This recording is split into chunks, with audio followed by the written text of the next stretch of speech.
жоохон мафантай тийм брокеруудыг бол айлуулах ашиглахгүй байх хэрэгтэй. Ашиг өгөөг нь бол үнэн.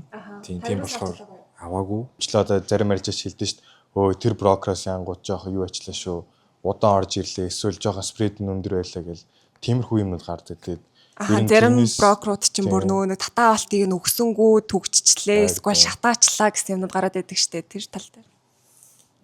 Тий, ер нь угаасаа нөгөө нэг арилжаачин хүний чинь одоо та банк ашиглаж байгаа тухайн банкт л урьдулчихвол муухай шүү дээ. Тэгэхээр хадгаламжиндаа бид нар мөнгө байршуулдагтай адилхан брокер бол арилжаачин хүний нөгөө нэг гол хэрэгслийн нэг учраас найдвартай брокер сонгох хэрэгтэй. Тэгээ тэн дээр бол ийм тим инээдрийг хэлхээсээ илүүтэйгээр зүгээр яг нэг олон улсын зохицуулалттай үгүй юу лиценз зөвшөөрлүүдийг нь л харах хэрэгтэй. Одоо ямар байгууллагаар хянагддгийг тий.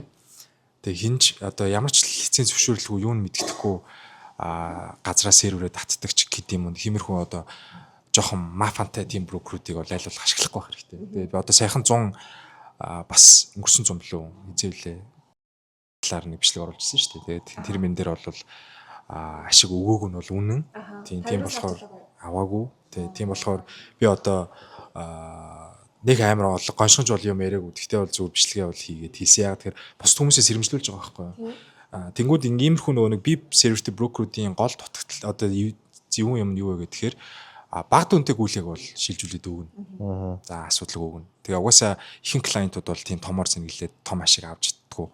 Тэнгүүд яг тодорхой хэмжээний том ашиг аваад эхлэнгүүд ашиг чинь цацаад одоо зарцаадаг өгөхгүй байдаг ч гэдэм юм те. Эсвэл одоо илүү дутуу бичиг баримт шаарддаг. Тиймэрхүү асуудал үүсдэг. Тэгэхээр ер нь бол найдвартай лицензтэй том дүнгээр явандаа одоо жишээлбэл юу гэдэг юм одоо хин ч юм уу арилж байгаа за насан туршдаа $1000 төр хийнэ гэж бодохгүй шүү дээ тийм явандаа тэр балансыг өсгөөд $100,000 дээр арилжаа хийх ч гэдэг юм. Тийм л зорилготой орж байгаа шүү дээ. Тэгэхээр нэг брокер ингээл хэдэн жил гүрээсээр байгаа л арайгч том баланстай болоод ашиг татгсан чинь авч чадахгүй асуудал гарвал хайрын байхгүй. Тэр талаас нь бас хүмүүс бодох хэрэгтэй.